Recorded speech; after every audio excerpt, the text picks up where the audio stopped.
Hai hai hai.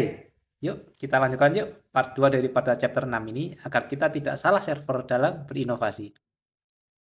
Sebagaimana kita tahu kemarin, masalah orang fix mindset, orang dengan fix mindset itu secara umum takut dengan kesalahan dan kegagalan. Dia tidak mau untuk belajar yang baru karena takut salah, takut gagal, takut terlihat bodoh, anti kritik, anti dapatkan feedback, dan seterusnya. Pokoknya dia itu jaimnya itu tinggi. Sekarang bagaimana ya jikalau orang-orang itu dipaksa tanda kutip atau disuruh untuk berinovasi? Maksudnya gimana itu? Seperti mana kita tahu, kadang di lingkungan kerja itu kan tidak semuanya ideal untuk kreativitas dan inovasi. Jikalau lingkungan kerja itu penuh dengan politik, toksik, dan kemudian orang sebagian itu lebih milih, aku cari aman sajalah. Ikut gerbong yang mana ya? Yang penting asal Bapak senang. Dalam artian karena mereka itu takut salah, takut nanti dipermalukan, nanti ada hubungannya dengan gimana jabatan saya, gimana posisi saya, dan misalnya seperti itu. Nah, ketika orang yang ada di lingkungan seperti itu, bisnis kerja seperti itu, disuruh untuk berinovasi, gimana ya kira-kira hasilnya? Gimana ya kira-kira katakanlah karakternya itu jadi kayak gimana? Karena kadang-kadang kebanyakan perusahaan yang memiliki kultur yang tidak ideal seperti itu, karena berdasarkan FOMO, fear of missing out, wah kayaknya perusahaan-perusahaan lain sudah mulai inovasi, inovasi, inovasi. Kita coba yuk ikut-ikutan. Padahal culture-nya dan orang di sana itu kebanyakan memiliki fixed mindset. Ya, disuruhlah dia untuk berinovasi. Nah, gimana itu kira-kira ciri-cirinya? Agar itu bisa kita ketahui untuk kita perbaiki dan kita rubah agar sesuai dengan growth mindset agar inovasi kita lebih smooth. Itu yang akan kita bahas. Jadi di sini sudah saya bikinkan suatu diagram dan penjelasan mengenai bagaimana jika orang fix mindset itu dia itu disuruh tanda kutip dipaksa untuk berinovasi dibandingkan gimana orang jikalau dia itu dengan growth mindset dia itu berinovasi. Sebelumnya kita lihat dulu di grafik yang di kiri ini bahwasanya yang namanya inovasi itu adalah cara untuk merubah suatu kreativitas yang di bawah ini, yang umumnya itu uncertainty-nya tinggi, menjadi suatu inovasi yang lebih certain, yang lebih bisa kita ukur. Dari potensial, kita coba berubah menjadi value yang bisa menguntungkan bagi bisnis kita, perusahaan kita.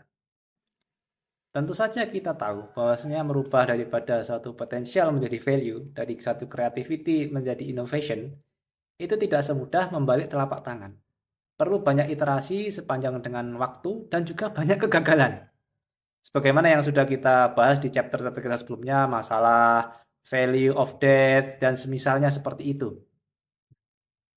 Sekarang ketika orang dengan fixed mindset, dia itu disuruh untuk berinovasi, maka dia akan tidak memikirkan masalah kegagalan lebih dulu. Dia itu justru mikirnya itu ingin aman, dia cari shortcut.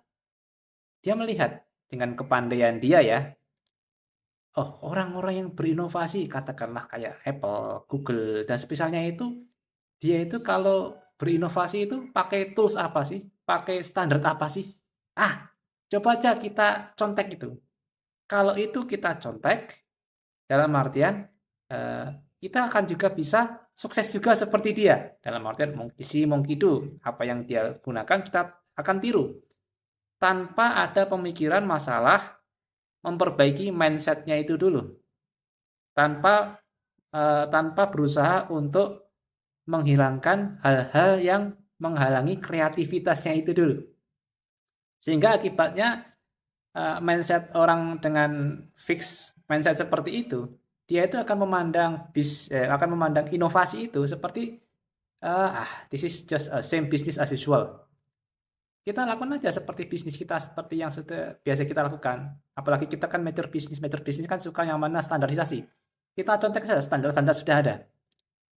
Jadi nggak perlu kita masalah prioritas, mindset. Semua orang bisa, terserah dia mindsetnya seperti apa. Yang penting ada standarnya, kamu mesti akan bisa.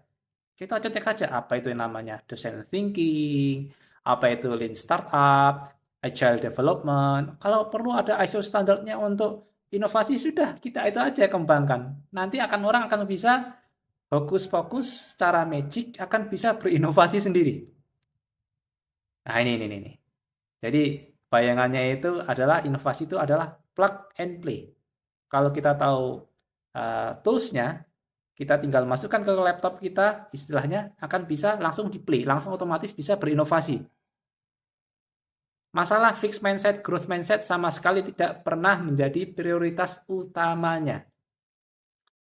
Pertanyaan sekarang, lah kalau kayak gitu caranya enak gitu, kok tidak semua orang itu bisa seperti Google atau kan Apple? Padahal tools yang dipakai itu sama-sama saja. Nah, itu yang membedakan itu adalah mindsetnya. Itu yang kita tidak ketahui. Demikianlah kira-kira gaya-gayanya orang dengan fixed mindset kalau dia itu disuruh untuk berinovasi. Bukan berarti salah ya kita mempelajari tools-tools seperti itu. Tetapi yang paling penting itu adalah mindsetnya dulu. Tools is just a tools. Kalau orang yang memakainya itu tidak memiliki mindset yang benar, toolsnya itu tidak akan ada gunanya. Kalau orang yang tidak kreatif dengan fixed mindset menggunakan mau design thinking kayak mau agile development, mau lean startup, mau pakai standar ISO apapun, nggak ada gunanya. Dalam artian kalau kita bahasanya agak kasar ya, ya karena mindsetnya itu yang masuk itu salah, maka keluarnya pun juga akan salah, tidak sebagaimana yang diinginkan. Jadi mentang-mentang kita bisa tanda kutip mengikuti beli alat-alatnya seperti yang dimiliki oleh seorang atlet, belum tentu kalau hanya bermodalkan alat itu kita bisa menjadi atlet. Nah, ini ya bedanya ya. Jadi inovasi itu bukan plug and play. Ada mindset dulu yang harus dikembangkan sebagai pondasi awalnya. Dan itu yang banyak diperingatkan oleh para ahli. Nanti akan saya terangkan di slide selanjutnya ini. Nah, di sini sementara orang dengan growth mindset itu berbeda. Dia itu oke, dia akan mengadopsi daripada tools-tools itu tidak ada masalah, standar-standar apapun tidak ada masalah. Tetapi dia itu paham dengan sebenar-benarnya bahwasanya innovation itu bukan plug and play. Ya. There is no shortcut. Yang namanya inovasi mau bagaimanapun itu akan tetap bisa gagal, dan kita yang membedakan inovasi berhasil dan tidak itu adalah bagaimana kita embrace, mensikapi dan mempelajari kegagalan itu untuk pengembangan yang lebih lanjut lagi. Google aja pernah gagal, sering juga bahkan. Masa kita takut gagal? Tapi bedanya Google langsung belajar, mau mengakui, mau acknowledge. Nah, seperti itu. Sehingga dikatakan lagi proses tools of innovation itu tidak akan menolong kita sepanjang kita tidak merubah mindset kita. Sehingga jadinya mindset first dulu, tools will follow. Kalau enggak, tidak akan efektif. Ini yang penting untuk saya tekankan karena kebanyakan ya perusahaan-perusahaan yang culture-nya ternyata culture fixed mindset, dia terjebak dengan cara berpikir yang seperti ini dan tidak pernah menjadikan masalah growth mindset, perubahan kultur, bagaimana mengedukasi orang agar beda sebagai prioritas utamanya. Pikirannya hanya plug and play dan pikirannya inovasi itu seperti keajaiban kalau kita sudah menemukan tools yang tepat. Itu salah. Itu harus kita benarkan. Wah, tampaknya VT kita nggak cukup nih. Nanti kita lanjutkan ya di part 3 ya.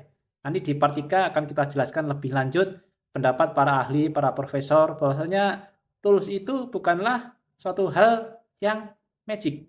Bukan sesuatu hal kalau kita nemu tongkat sihir, tongkat magic, maka otomatis kita akan sihir, hokus pokus, avada kedavra. Enggak. Yang namanya tools di design thinking itu bukan kayak gitu cara mikirnya. Fixed mindset dan growth mindset perlu difahami lebih dahulu dan culture-nya. Berikut juga saya akan terangkan lagi perusahaan-perusahaan inovatif seperti misalnya katakanlah Google atau P&G.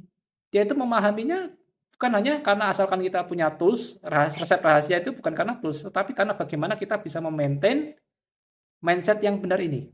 Akan kita bahas nanti. Tunggu ya part 3.